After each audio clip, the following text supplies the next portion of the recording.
Assalamualaikum warahmatullahi wabarakatuh. Waalaikumsalam warahmatullahi wabarakatuh. Bapak-bapak, ibu-ibu, saudara-saudara kaum muslimin rahimakumullah.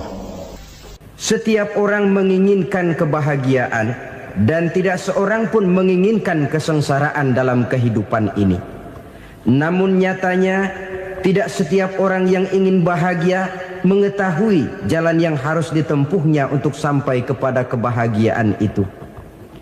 Maka pada kesempatan pertemuan kali ini saya ingin menyampaikan sebuah hadis dari junjungan kita baginda Nabi besar Muhammad sallallahu alaihi wasallam yang termuat dalam kitab Mukhtarul Ahadits An-Nabawiyah, di mana beliau bersabda, arba'un min sa'adatil mar'i.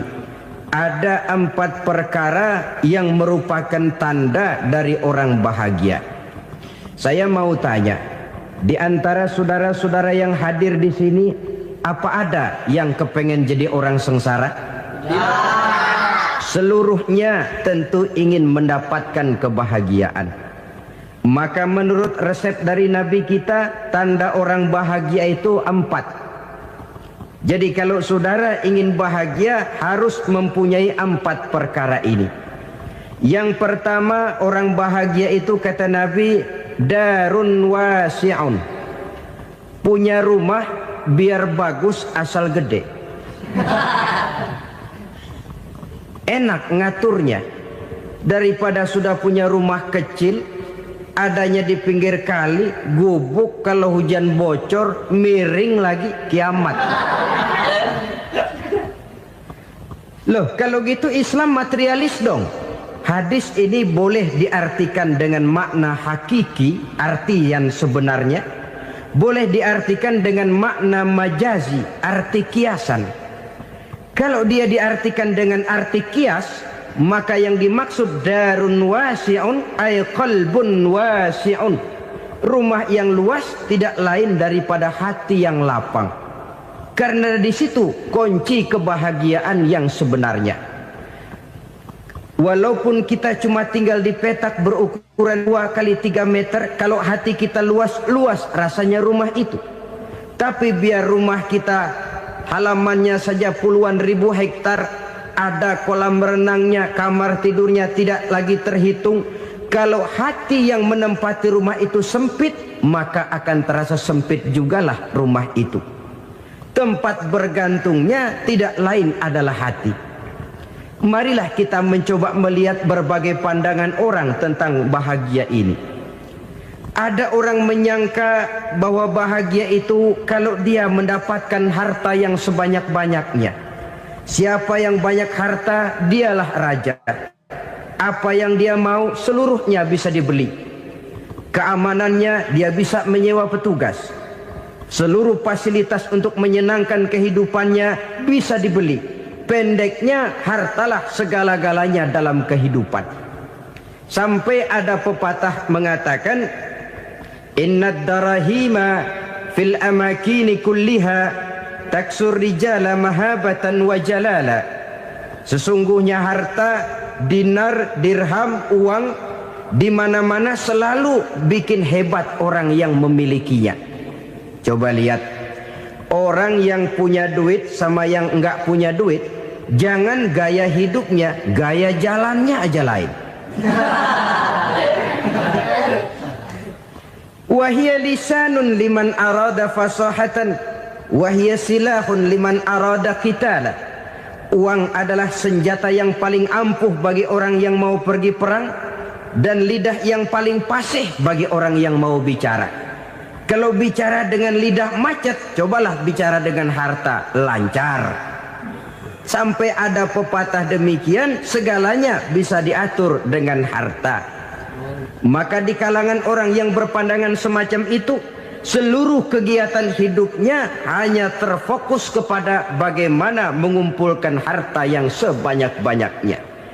Tidak peduli halal haram, tidak kenal sore pagi siang dan malam, tidak sempat sujud, jauh dari agama, jauh dari kehidupan yang bersifat ruhaniyah, jauh dari Allah dan sebagainya, sampai dalam Al-Quran dikelompokkan dalam kelompok yang dinamakan lumazah. Allazi jama'a malahu wa'addadah yahsabu anna malahu akhladah. Mereka mengumpul-ngumpulkan harta sebanyak-banyaknya dan menyangka bahwa harta yang banyak itu dapat mengekalkan hidupnya, mengekalkan kekayaannya, mengekalkan kebahagiaannya. Saudara hadirin yang berbahagia, kalau pandangan hidup ini benar, artinya kalau harta memang merupakan satu-satunya hal yang dapat membuat orang bahagia, tentu di rumah mewah tidak akan pernah ada tangis derita. Tentu di satu tempat di mana fasilitas hidup serba menunjang tidak ada yang namanya penderitaan. Tapi suka dan duka, sedih dan gembira, senyum dan tawa adalah milik setiap orang, baik dia punya harta maupun dia tidak punya harta. Nyatalah bahwa harta semata-mata bukan merupakan jaminan bahwa orang akan bahagia, walaupun tanpa harta orang sulit untuk bahagia. Saya mau cerita, ada orang super kaya, namanya Aristotle Onesius, raja tanker Yunani. Dia punya kapal tanker saja konon sampai 11 banyaknya. Punya perusahaan penerbangan yang disebut Olympic Airlines. Punya hotel di berbagai kota besar di dunia ini, sejak dari New York, London, Paris, Rome dan sebagainya. Bahkan punya pulau yang dia namakan Pulau Scorpio. Ini kan namanya sudah kaya nggak tanggung-tanggung, punya pulau. Nah, dia punya 2 orang anak, yang satu laki-laki namanya Alexander, yang satu perempuan namanya Maria Onesius. Seluruh harapannya tertumpah kepada anak lakinya Alexander ini, yang akan meneruskan usahanya, meneruskan kekayaannya, meneruskan dinastinya. Apa yang terjadi? Ternyata anak yang dia harapkan yang bernama Alexander ini mati muda dalam kecelakaan pada waktu dia olahraga. Apa olahraganya? Namanya olahraga anak orang kaya, golongan jet set. Olahraganya olahraga pesawat terbang. Jatuh, ya nggak kapungut, habis mati. Tinggal satu anak perempuannya, Maria Onesius. Tapi anak perempuan ini juga malah urakan. Terakhir dia pacaran, bahkan kemudian kawin sama orang Rusia. Rupanya Aristotle Onesius ini broken. Kekayaannya yang berlimpah ruah, perusahaannya yang begitu banyak, siapa yang akan meneruskan? Siapa yang akan menggantikan? Sampai kemudian dia mengurung diri di Pulau Scorpio dan mati di sana secara mengenaskan. Seorang multi jutawan, seorang yang super kaya, mati menyendiri di pulau sepi. Ibarat kata pepatah, anak ayam mati di lumbung. Bukan kekurangan makanan, keurugan makanan. Begitu kehidupan Aristotle Onesius. Dan banyak orang-orang yang sudah demikian kaya sampai dibingungkan oleh kekayaannya sendiri. Telusurilah kehidupan David Rockefeller misalnya, Henry Ford misalnya, Adnan Khashoggi misalnya. Multi jutawan yang kadang-kadang dibuat keder oleh kekayaannya sendiri. Pantas ketika Imam Ali ditawarkan orang, "Ya Ali, kalau kepadamu disuruh pilih ilmu atau harta, kau pilih mana?" Ya jelas pilih ilmu dong. Kenapa? Pertama, ilmu kalau kita berikan kepada orang lain tambah. Tapi harta kalau kita berikan kepada orang lain kurang. Saudara punya uang 10.000, dibagi orang 5.000, jelas uang saudara berkurang. Tapi saudara punya ilmu diberikan kepada orang lain bisa, saudara pun makin mantep. Tidak lantas jadi bodoh karena ngajarin orang. Saudara bisa Fatihah lalu mengajarkan orang Fatihah. Orang bisa, saudara pun makin hafal. Tidak lantas setelah diajarin orang ilmunya hilang. Begitu datang dia minta orang tolong ajarin saya Fatihah. Udah habis, nggak ada.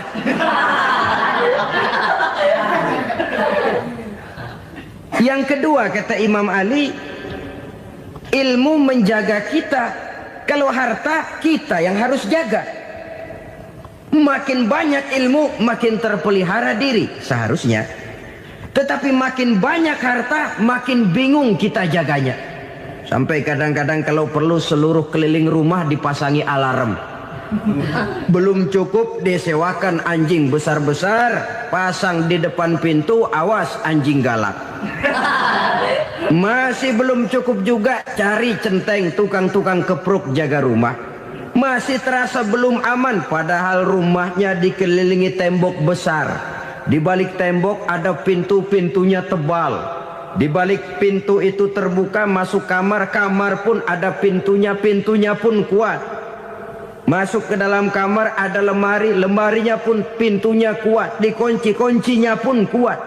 Tapi terhadap seluruhnya yang timbul cuma sekedar was-was saja.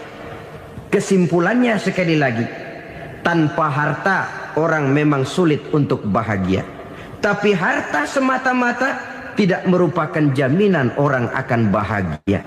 Dengan hati yang luas, itu modal utama untuk mencapai kebahagiaan hidup. Orang yang hatinya luas, saudara-saudara, punya hati yang lapang, melihat kenyataan hidup ini, dia bersyukur senantiasa kepada Allah. Lantas tidak timbul hasud dan iri hatinya. Oleh karena itu jiwanya selalu lapang. Kalau tidak, cupik hati namanya. Dangkal pandangan, tidak senang melihat orang lain dapat nikmat, dan itu sering dijadikan contoh. Kalau orang yang lapang dada, dia lihat tetangganya beli TV baru, dia berkata, alhamdulillah ya, tetangga kita beli TV, mudah-mudahan kita bisa ikut nonton. Lapang dadanya. Tapi orang yang sempit hati, lihat tetangga beli televisi, meriang. Enggak diapa-apain, meriang. Besoknya dengar tetangga beli motor, makin sakit, ke rumah sakit. Lalu di rumah sakit dengar tetangganya beli mobil, mati. Disiksa oleh perasaannya sendiri. Orang kalau hati sudah sempit dalam hidup, kemanapun dia pergi, sempit rasanya medan kehidupannya. Kemudian kita melihat juga ada orang yang menilai bahwa bahagia itu katanya kalau punya kedudukan yang tinggi, pangkat yang agung, wibawa yang besar. Mungkin betul, tapi mungkin juga tidak. Bergantung kepada hati orang yang punya pangkat itu. Sama dengan harta tadi. Harta akan membawa bahagia kalau dia jatuh ke tangan orang yang berhati lapang. Tapi harta akan jadi bencana kalau jatuh ke tangan hati orang yang sempit. Pangkat akan membawa bahaya kalau jatuh di tangan hati orang yang sempit. Lebih dari itu, kenyataan mengajarkan kepada kita bahwa ternyata pangkat dan jabatan tidak selamanya memberikan kebahagiaan dalam kehidupan. Bahkan resikonya kelewat besar. Beberapa bukti kita bisa ambil dari para pemimpin dunia yang menjadi korban lantaran pangkat dan jabatan yang disandangnya. Saudara ingat Presiden Abraham Lincoln dan John Kennedy dari Amerika? Dibunuh orang. Park Chung-hee dari Korea Selatan, Ziaur Rahman dari Bangladesh, Anwar Sadat dari Mesir, terakhir Indira Gandhi dari India, menjadi korban dari pangkat dan jabatan yang disandangnya dari orang-orang yang tidak senang dia memegang jabatan itu. Dia akan mudah mengundang bencana. Sehingga pantas kalau seorang presiden terkemuka Amerika, Harry Truman namanya, dia mengatakan jabatan presiden itu, kata dia, seperti orang nunggang macan, naik macan. Harus kita taiki, kalau enggak dia bakal nerekam kita, ngeri katanya. Adapun orang yang hatinya lapang, kalau dia menerima pangkat dan jabatan, dianggapnya itu satu kesempatan untuk berbuat baik. Tapi orang yang berhati sempit, menerima pangkat dan jabatan, bukan kadang-kadang menerima, malah berusaha setengah mati mencapai dengan segala cara. Kalau perlu jilat atas, jilat atas. Jadi golongan sumuhun dawu. Jadi kelompok kulon nuwun, yes sir, yang kerjanya cuma oke bos. Kalau perlu jilat atas, jilat atas. Kalau perlu injak yang bawah, injak yang bawah. Perlu sikut kiri kanan, sikut kiri kanan. Yang penting pangkat dapat, jabatan dapat. Orang yang semacam ini, kalau sudah mempunyai pangkat dan jabatan, biasanya dia tidak menganggap itu sebagai amanah, tidak menganggap sebagai kesempatan berbuat baik, tapi malah kesempatan untuk memperturutkan hawa nafsunya yang dilatar belakangi oleh kesempitan hatinya tadi. Apalagi kalau orang memperoleh pangkat karena banyak mengeluarkan uang, seakan-akan pangkat dan jabatan itu sekarang macam proyek pakai tender. Siapa yang berani bayar segini naik, nggak berani minggir. Padahal logikanya, kalau orang mencapai satu jabatan karena banyak mengeluarkan uang, hampir bisa dipastikan bahwa setelah jabatan itu dia pegang, langkah pertama yang akan dilakukannya ialah berusaha bagaimana uang yang dia keluarkan supaya kembali. Ya paling kurang pulang modal dulu dong. Soal mikirin rakyat soal nanti, tapi ini modal harus pulang. Itu celakanya kalau orang memperoleh pangkat dan jabatan cuma karena banyak mengeluarkan uang. Jarang orang yang mempunyai keyakinan dan pandangan bahwa pangkat dan jabatan merupakan amanah. Jadi sekali lagi, pangkat dan jabatan mungkin saja membawa kebahagiaan kalau jatuh ke tangan orang yang berhati lapang. Tapi bisa jadi bencana kalau dia jatuh ke tangan orang yang mempunyai hati yang sempit. Dan lagi-lagi stresnya hati yang lapang. Lalu sebagian orang, saudara, ada yang berpandangan katanya bahagia itu kalau jadi orang terkenal, mempunyai popularitas, menjadi idola di kalangan remaja, di kalangan orang tua, di segala lapisan masyarakat. Padahal makin populer orang makin terikat dia. Ya kalau macam kita ini kan nggak punya nama, nggak populer, tengah malam buta mau nongkrong di warung Tegal aman.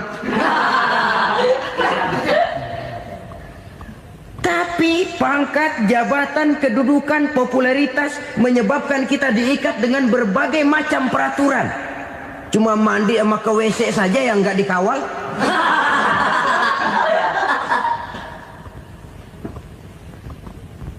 Benarkah popularitas, ketenaran membawa kebahagiaan? Mungkin. Ya, tapi mungkin juga tidak. Kenapa? Banyak orang-orang populer yang mengakhiri hidupnya secara tragis. Kita ambil beberapa nama. Di Amerika tahun 60-an ada bintang seksi paling terkenal yang dijuluki sex bomb. Bom seksi. Sampai sekarang jadi legenda, namanya Marilyn Monroe. Singkatan double-nya itu inisialnya MM, Marilyn Monroe. Terkenal, top, sampai dia mati tahun 62. Namanya sekarang masih saja dibicarakan orang. Kenapa dia bunuh diri? Tidak punya hartakah dia? Banyak. Kurang populerkah dia? Seluruh dunia mengenalnya. Sejak rakyat kecil sampai pejabat tinggi dia punya hubungan. Kenapa? Jenuh. Dia terlahir dalam keadaan yatim. Setelah itu tidak lama dia berangkat remaja, ibunya meninggal. Pindah dari wanita asuh ke wanita asuh sampai 12 orang ibu angkatnya. Dan kekecewaan yang paling parah, setiap laki-laki yang dekat dengannya hanya seperti kapal berlabuh. Datang dan pergi silih berganti. Padahal dia merindukan seseorang yang bisa melindungi hidupnya. Dia rindukan itu dan dia tidak pernah menemukan. Itu yang akhirnya menyebabkan dia minum pil tidur kelewat dosis. Minum obat tidur kebanyakan, ya tidur terus sampai sekarang.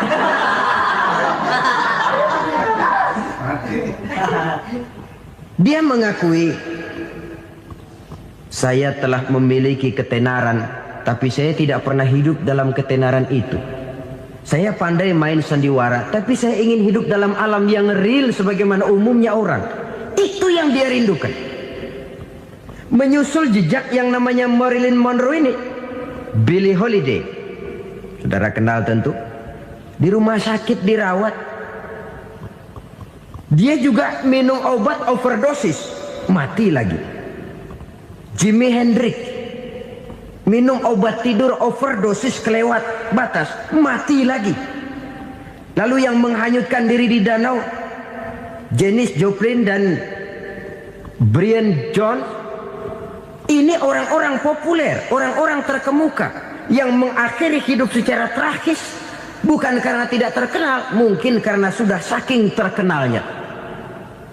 Contoh paling belakangan, Bruce Lee.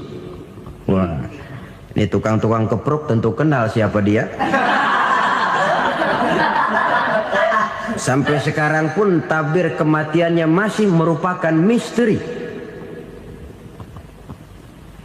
Dan yang masih hidup juga menunjukkan gejala yang aneh. Michael Jackson, rumahnya di Beverly Hills itu dijaga sedemikian rupa, dan dia selalu curiga kepada setiap makanan harus steril, bersih dari segala macam kimia.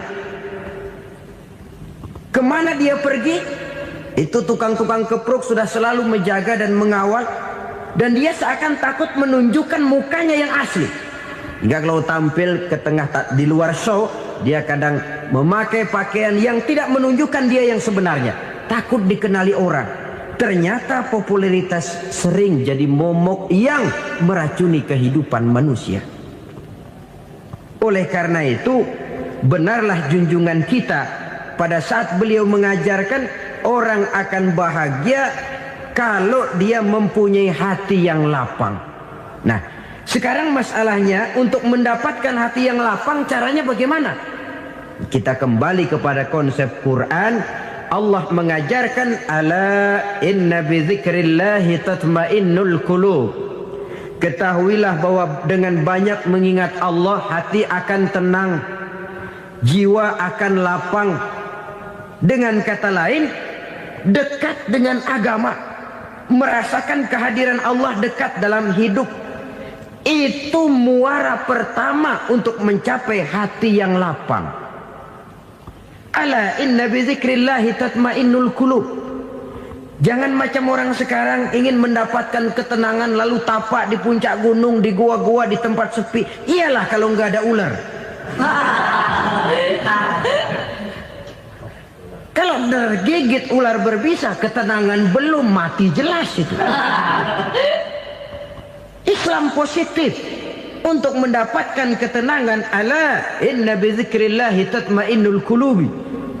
Bahwa ketahuilah bahwa dengan banyak mengingat Allah, hati akan tenang, jiwa akan lapang, nuansa pikiran akan luas. Karena yang namanya bahagia ada dimanapun manusia berada. Di kampung ada bahagia, di kota ada bahagia, di ngarai, di lembah, di gunung, di hutan, di lautan, di angkasa luar, dimanapun bahagia itu ada kalau kita bermodalkan hati yang lapang ini. Dan hati akan lapang kalau kita dekat dengan agama. Dekat dengan harta buat sementara hati mungkin tenang, tapi ketenangan yang relatif dan temporer. Apalagi orang tiap kali tambah harta, tiap kali tambah rencana. Itu wajar. Mungkin sebelumnya saudara berpikir, kalau punya duit 5.000 enak nih. Begitu punya duit 5.000, aduh sayang kalau 10.000 aja. Tiap kali tambah harta, tiap kali lain rencana. Makin banyak rencana, makin menjauhkan kita dari yang namanya ketenangan. Padahal ketenangan merupakan unsur utama untuk mencapai bahagia. Dan ketenangan itu bermuara dalam hati manusia. Tengoklah kehidupan ini. Orang yang banyak harta dengan orang miskin, berbedakah rasa sakit yang mereka tanggungkan? Rasanya tidak.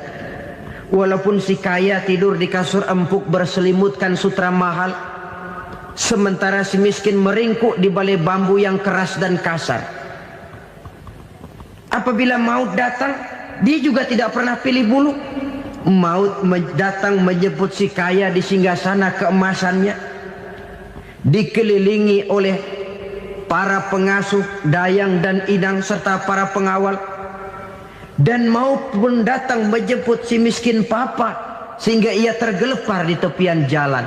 Kedua-duanya bernama mati. Kalau nyata bahwa sakit yang ditanggung si kaya tidak beda dengan sakit yang ditanggung si miskin, bukan harta semata yang membuat orang bahagia. Hati yang tenang, jiwa yang lapang penuh kedamaian, karena banyak berzikir dan mengingat Allah, itu merupakan modal utama untuk mencapai sesuatu yang bernama bahagia.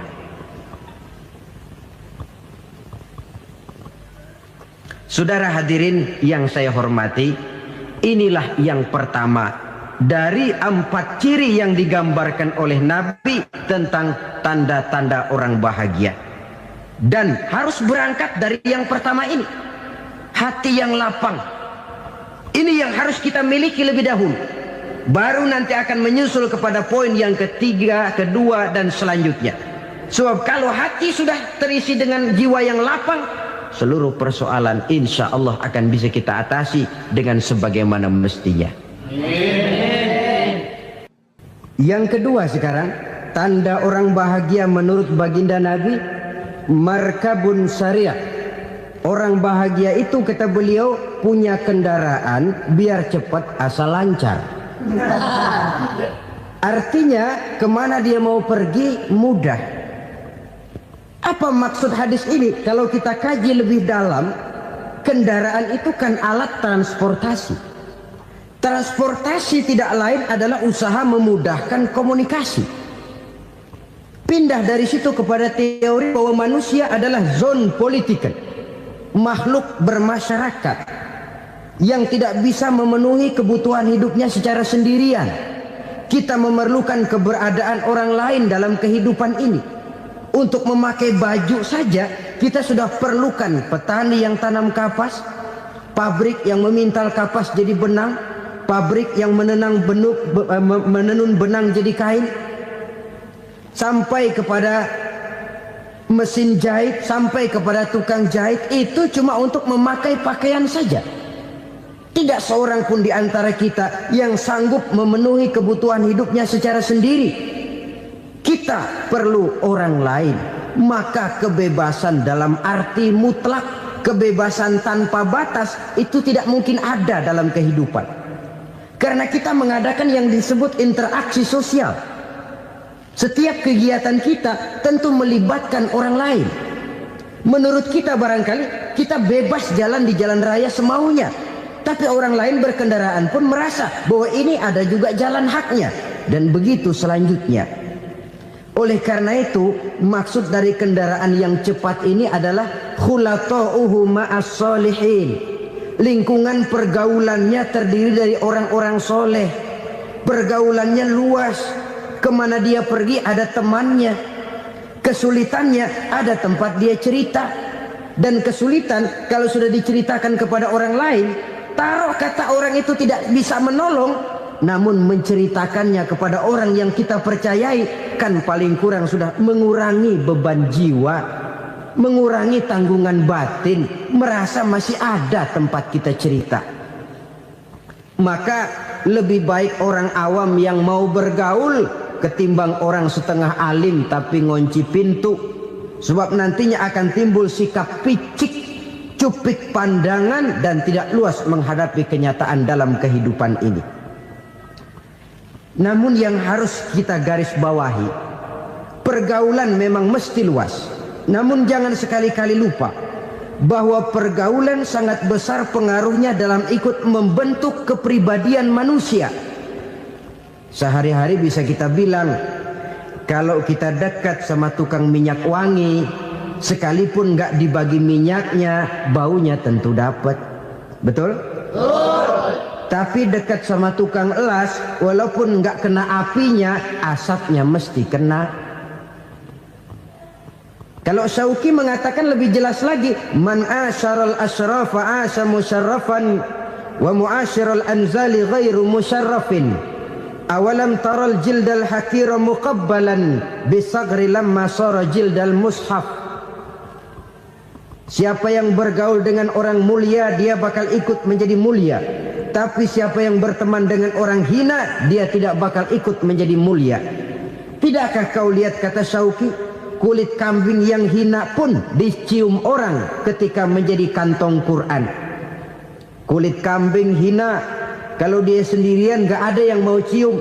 Tapi begitu dia bergaul dengan Quran, menjadi kantong Quran, dipakein minyak wangi, ditaruh di tempat yang tinggi, mau diambil dicium dulu, dibawa dengan penuh hormat dan hati-hati. Kulit kambing yang hina lantaran berteman dengan Quran, numpang mujur. Tapi coba lihat kalau kulit kambing berteman dengan kayu, jadi beduk, habis. Zohor dikemplang, asar dipukul. Itu pun sedikit saja, cuma salah milih teman. Yang temannya Quran dihormati orang, yang temannya kayu lantaran jadi beduk, gelap-gelap subuh orang udah kemplangnya.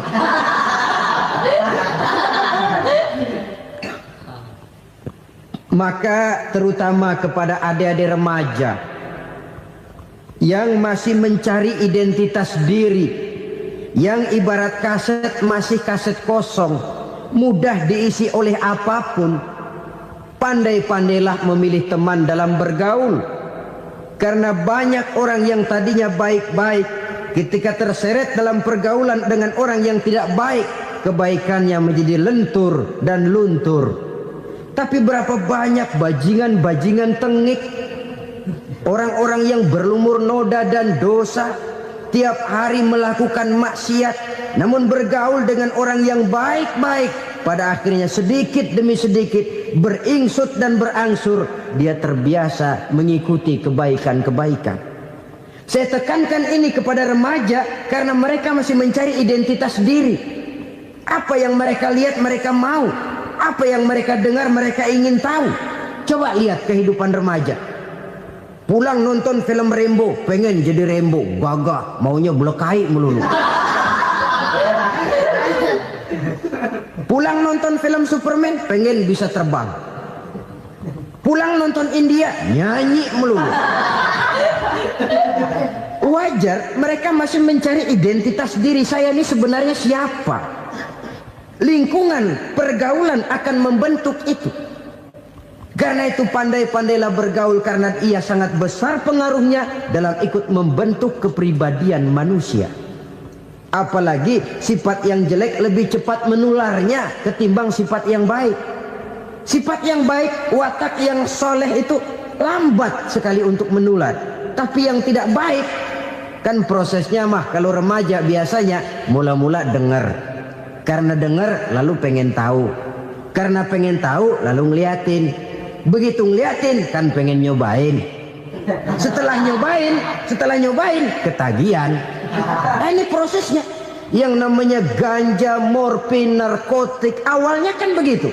Mula-mula dengar katanya kalau sudah fly to the sky, sudah melayang ke langit katanya, disitulah puncak kebahagiaan. Mulanya cuma dengar. Karena dengar pengen tahu. Karena pengen tahu lalu ngeliat, kumpul sama orang yang suka ngeganja. Setelah ngeliat, nah pengen ngerasain. Begitu ngerasain enak juga, ketagihan. Kalau sudah ketagihan jadi penyakit kronis, bisa merembet kepada yang lain. Iya, kalau orang tuanya mampu untuk beli morfin, beli ganja. Kalau tidak kan pikirannya ngayap, jemuran siapa ya gue sabet. Timbullah perbuatan-perbuatan negatif yang bermula dari salah pergaulan. Apalagi buat adik-adik remaja yang tinggal di kota-kota besar, yang pengaruh budaya, pengaruh kesenian, pengaruh struktur kehidupan yang nampak makin individualistis, di mana persaingan tajam, tensi ekonomi tinggi, orang mudah mengalami stres. Pandai-pandailah dalam bergaul. Sekali lagi, karena ia sangat besar pengaruhnya dalam ikut membentuk kepribadian manusia. Orang bahagia punya kendaraan yang cepat, artinya punya pergaulan yang luas, dan lingkungan pergaulannya terdiri dari orang-orang yang soleh. Kemana dia pergi ada teman, kesulitannya ada tempat dia cerita. Tapi kalau sudah menyendiri, hidup sendiri, kesulitan dipikiri sendiri, bisa mati belum waktunya. Tidak ada tempat berbagi rasa, tidak ada tempat bercerita, tidak ada tempat mengurangi beban dalam kehidupan. Pantas betul kalau Islam sangat menggalakkan dan menganjurkan orang kalau sudah sampai waktunya itu untuk melangsungkan nikah. Kata Nabi, ya ma'syaras syabab man istata'a minkumul ba'at falyatazawwaj. Hai para pemuda, kalau sudah mampu memberi nafkah, kawinlah, nikahlah kamu. Kenapa? Sudah ada teman hidup, tempat berbagi rasa. Kesulitan kalau ada tempat cerita akan lebih ringan ketimbang kita telan sendiri, walaupun bobot kesulitannya sama beratnya. Saudara-saudara kaum muslimin rahimakumullah, inilah ciri yang kedua, punya kendaraan biar cepat asal lancar. Kemana kita mau pergi gampang. Dengan kata lain, setelah hati yang luas, pergaulan yang luas. Dua. Yang ketiga sekarang, tanda orang bahagia itu menurut Nabi, misbahun mudhi'un, punya lampu yang terang. Oh, itu enggak problem. Sekarang sudah zamannya listrik masuk desa, Pak. Lampu sudah terang semua. Betul, kalau itu yang dimaksud. Tapi tidak cuma itu. Karena lampu yang dimaksud di sini, lampu yang akan menerangi seluruh perjalanan hidup. Dan perjalanan hidup itu sudah dimulai sejak kita terlahir ke alam ini, sampai masuk ke alam barzah, kumpul di padang mahsyar, sampai ke akhirat. Lampu yang menerangi itu yang diperlukan. Kalau lampu, katakanlah yang paling top sekarang kan lampu jenis Mercury. Taruhlah itu di rumah kita, dia cuma menerangi rumah kita, menerangi hati pun tidak sanggup. Bila kita masuk ke alam barzah, alam kubur, sanggupkah si Mercury yang begitu terang menerangi alam barzah kita? Tidak sanggup lagi. Sanggupkah lampu yang ratusan watt, bahkan puluhan ribu watt menerangi kehidupan di padang mahsyar? Tidak akan sanggup lagi. Kalau demikian, yang dimaksud lampu yang terang di sini apa? Tidak lain amal soleh, kebajikan yang kita lakukan dalam hidup. Itu yang akan jadi lampu penerang. Di dunia nama kita akan terang. Jasad kita boleh hancur terkubur tanah, tapi nama kita akan dikenang orang. Begitulah kalau orang meninggalkan kebajikan dalam hidup seperti sekarang. Ribuan orang tiap saat berziarah ke kubur Imam Syafi'i, ke kubur Imam Malik, ke kubur Imam Ghazali, ke kubur orang yang baik-baik, orang yang soleh-soleh. Kebajikannya yang ditinggalkan, yang mengukir namanya dengan tinta emas. Sehingga saudara sudah terbaring di alam kubur, orang lewat, Allah, ini kuburannya Fulan bin Fulan, dulu ini kebaikannya Masya Allah, saya ikut merasakan. Mari kita mampir sebentar, kita Fatihah. Mohon disampaikan Allah pahalanya kepada almarhum. Al-Fatihah. Itu kalau orang baik-baik. Lalu saudara tanya, Pak, orang mati dikirimin Fatihah apa nyampe pahalanya? Saya jawab, kalau saudara nggak percaya, mati dulu dah. Nanti saya Fatihain, tungguin di sana. Umpama nggak sampai, balik lagi kemari. Sekarang ini kan maunya otak-otakan saja. Kalau nggak masuk otak, nggak percaya. Padahal alam gaib itu nggak bisa diotak-otakin. Sama saja dengan saudara pernah dengar cerita kapal Tampu Mas tenggelam kan? Pernah nggak? Di mana? Ya, di laut Masalembo. Begitu ke Tampu Mas tenggelam, ratusan penumpang itu terjun ke laut, dipermainkan gelombang, berjuang menghadapi maut itu. Orang lagi timbul tenggelam di lautan, dihantam ombak, kita tengokin pakai helikopter. Pak, lagi timbul tenggelam ya? Iya, tolongin, tolongin. Jangan khawatir Pak nih, saya kirim intan Pak, harganya 10 juta. Kira-kira orang yang timbul tenggelam di laut seneng nggak?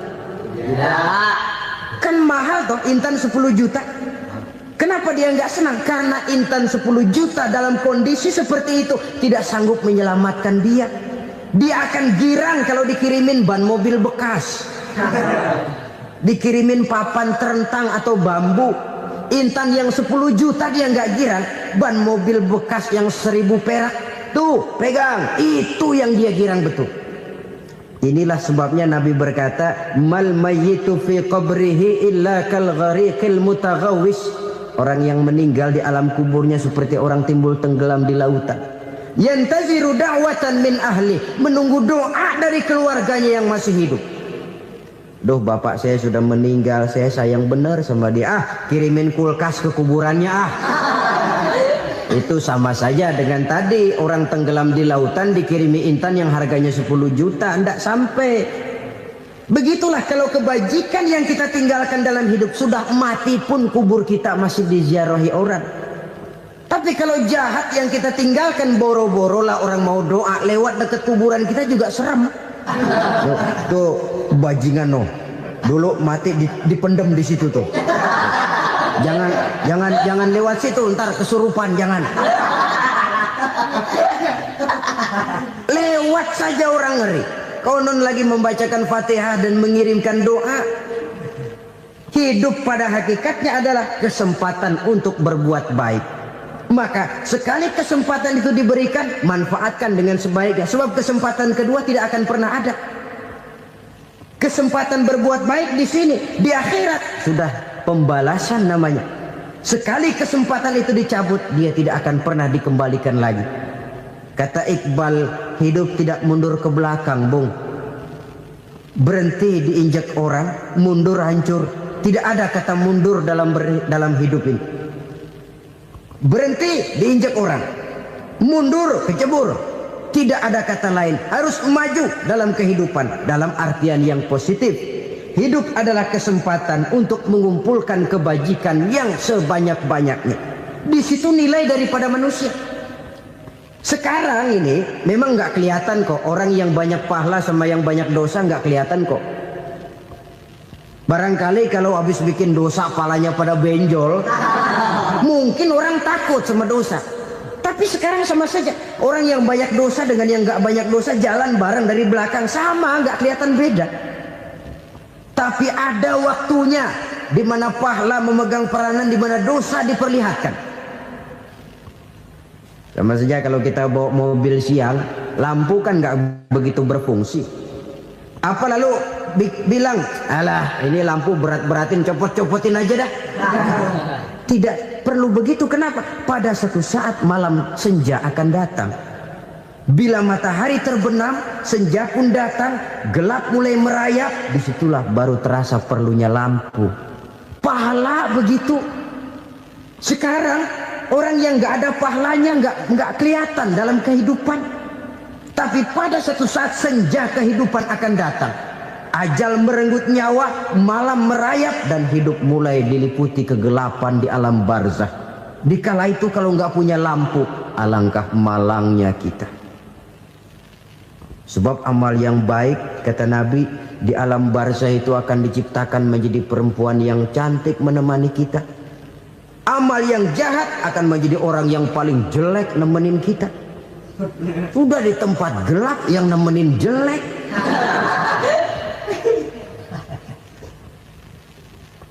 Kaum muslimin rahimakumullah.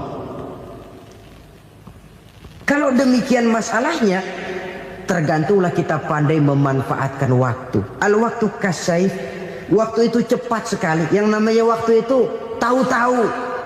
Tahu-tahu udah tahun 87. Tahu-tahu udah begitu. Tahu-tahu yang kemarin anak-anak, sekarang udah pada punya anak. Tahu-tahu saja itu. Begitu cepat waktu berlalu. Kalau tidaklah pandai kita memanfaatkannya, akan rugi kita. Nabi bersabda, man kana yaumuhu khairun min amsihi fahuwa rabih. Barang siapa yang hari ini lebih baik daripada hari kemarin, itu orang untung. Hari ini lebih baik daripada kemarin. Bulan ini lebih baik dari bulan kemarin. Tahun ini lebih baik dari tahun kemarin. Itu orang yang beruntung. Tahun kemarin sembayangnya maghrib doang, sekarang udah tambah isya. Tahun kemarin cuman Idul Fitri aja ngancem bener, sekarang udah tambah Jumat, lalu tambah lagi maghrib, tambah lagi isya, dan selanjutnya. Hari ini lebih baik daripada kemarin. Itu orang yang beruntung. Wa man kana yaumuhu mithlu amsihi fahuwa khasir. Lalu barang siapa yang hari ini sama saja dengan hari kemarin, itu orang rugi. Hari ini sama dengan kemarin, rugi itu. Bulan ini begitu, bulan kemarin begitu, tahun ini begitu, tahun lalu juga begitu. Rugi itu orang. Rugi apa? Rugi umur. Umur tambah, amalan gak pernah tambah. Dan saya pikir lebih merupakan azab ketimbang nikmat kalau orang dikasih panjang umur cuma untuk numpuk dosa.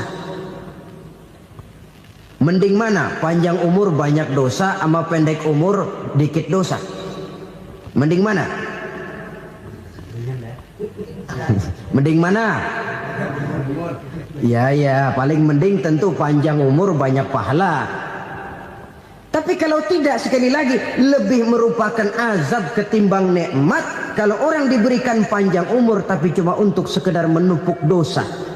Kehilangan kesadaran bahwa dunia bukan terminal akhir dari satu perjalanan. Dia cuma halte di mana kita berhenti sebentar untuk menuju kepada terminal yang hakiki. Saudara-saudara kaum muslimin rahimakumullah.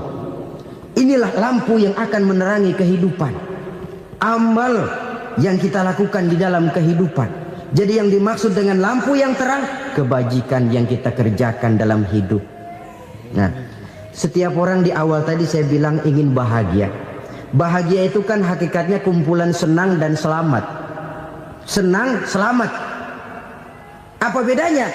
Senang tapi tidak selamat, nggak bahagia. Selamat tapi nggak senang, nggak bahagia orang. Contoh, kalau orang korupsi, duitnya banyak, senang dia, tapi keselamatannya. Ada tentara baris di samping rumahnya udah bingung, padahal tentara latihan. Tentara cuma latihan, dia bingung. Senang, tapi karena keselamatannya tidak terjamin, dia tidak bahagia. Sebaliknya pegawai negeri jujur benar, cuma segaji-gajinya. Selamat, nggak korupsi, tapi melarat, ya nggak bahagia juga, kurang senang. Kesenangan dan keselamatan untuk dunia saja, ya sekali lagi, kalau cuma sekedar untuk dunia saja, bisa dibeli pakai uang. Bisa dibeli pakai uang. Saudara ingin selamat, bisa dibeli pakai uang. Saudara ingin senang, bisa dibeli dengan uang. Tapi setelah mati, masuk ke alam barzah, habis kekuasaan uang. Nggak bisa lagi beli keselamatan pakai uang. Tidak mungkin lagi membeli kesenangan dengan uang. Di situ pahala yang megang peranan. Makin banyak pahala, makin banyak saham untuk membeli kesenangan dan keselamatan, untuk memperoleh yang namanya bahagia. Dan jangan lupa loh, di alam barzah kita nggak sebentar, menunggu datangnya kiamat. Loh iya, kalau kita begitu dikuburin terus kiamat datang, untung. Tapi kalau masih harus 1000, 2000, puluhan ribu tahun yang akan datang, dalam satu penantian yang begitu lama, tanpa saham untuk memperoleh kebahagiaan, satu kemalangan yang tidak ada pernah putus-putusnya. Janganlah tergelincir oleh kebahagiaan sebentar yang menipu dengan mengorbankan kebahagiaan hakiki yang berjangka panjang. Apa artinya senyum sejenak kalau harus ditebus dengan tangis seumur hidup? Biarlah kita minum jamu, pahit memang, getir memang, tapi kan besok badan sehat.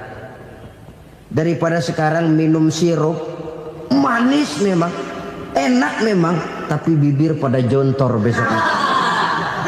Sirawan, batuk, nggak karu-karuan. Banyak orang tertipu oleh kesenangan yang sebentar. Padahal laisa kullu ma yalma'u zahaban. Belum tentu semua yang berkilat itu emas. Belum tentu semua yang gemerlap itu intan. Karena itu marilah manfaatkan kesempatan yang diberikan Allah ini untuk mengumpulkan kebajikan yang sebanyak-banyaknya. Yang terakhir sekarang, yang keempat, tanda orang bahagia kata Nabi. Zaujatun salihah. Orang bahagia itu tanda yang keempat kata Nabi, punya istri biar cakep asal taat. Sudah surga itu kita. Cakep taat. Istri kayak gitu, kalau belum mati jangan dikuburin dulu. Sudah cakep taat lagi. Tapi kadang-kadang enggak, udah jelek ngadat melulu. Apa yang mau dipilih? Sebab itu Quran mengatakan istri pakaian untuk suami, suami pakaian untuk istri. Kenapa suami istri diibaratkan pakaian? Alangkah tingginya gaya bahasa Quran ini. Suami istri teman hidup, hidup perjalanan panjang. Sejak kita dalam rahim sudah ada hidup kan di sini. Sampai ke alam dunia, masuk ke alam barzah, kumpul di padang mahsyar, sampai menuju akhirat, itu perjalanan hidup. Carilah istri atau suami teman hidup yang membawa manfaat tidak hanya kehidupan di dunia ini, sampai di alam barzah, sampai di padang mahsyar. Suaminya mungkin meninggal lebih dulu atau istrinya mungkin meninggal lebih dulu. Tapi suami atau istri yang masih hidup berbuat kebajikan. Suami saya meninggal, ada hartanya, saya sedekahkan, niat pahala untuk almarhum suami saya. Ini teman hidup. Tidak dibatasi dan tidak bisa dipisahkan oleh maut sekalipun. Zohirnya mungkin pisah, badannya mungkin pisah, tapi hatinya, jiwanya, kebersamaannya dalam menghadapi kehidupan. Karena itu, saudara-saudara, bahasa Quran indah. Suami istri diibaratkan seperti pakaian. Apa fungsi pakaian? Pertama, pakaian jadi kebanggaan. Artinya suami harus menjadi kebanggaan istri, istri harus jadi kebanggaan suami. Yang kedua, pakaian itu kan fungsinya menutup aurat. Artinya sesama suami istri harus saling menjaga kekurangan masing-masing. Jangan malah sesama suami istri saling membongkar rahasia dan aibnya sendiri-sendiri. Istrinya diceritain jeleknya di mana-mana, atau suaminya dibongkar rahasianya di pasar umum. Itu sudah tidak lagi berfungsi sebagai pakaian. Kenapa semua ini diperlukan? Karena kita menyadari bangsa yang baik terdiri dari masyarakat yang baik. Masyarakat yang baik merupakan susunan dari warga yang baik. Warga yang baik adalah terdiri dari rumah tangga yang baik. Dan rumah tangga yang baik merupakan susunan dari pribadi yang baik. Dari situ langkah dimulai. Membangun satu bangsa yang baik diawali dengan membangun rumah tangga yang baik, dengan menciptakan pribadi-pribadi yang baik. Sehingga dari sini diharapkan berkembanglah nilai-nilai kebaikan. Orang akan bahagia mempunyai istri yang soleh. Kenapa? Tidak ada seorang suami bisa sukses jadi apapun dia, apapun profesinya. Dokterkah, kiaikah, mubalikah, petanikah, pengusahakah, pejabat tinggikah, tidak ada seorang suami yang bisa sukses tanpa peran serta istrinya. Walaupun memang peranan itu tidak begitu kelihatan, tapi sangat menentukan. Karena itu, saudara hadirin yang saya hormati, Islam sangat menghargai kaum wanita, memberikan kedudukan yang tinggi sepanjang tidak mematikan kodrat kewanitaannya. Nah, kalau sudah kesuksesan ini diawali dari rumah tangga, karier di masyarakat mudah untuk dikejar. Tapi keberantakan di rumah tangga merupakan kegagalan pertama di tempat lain. Nah, inilah saja yang dapat Al-Fakir sampaikan pada pertemuan kali ini.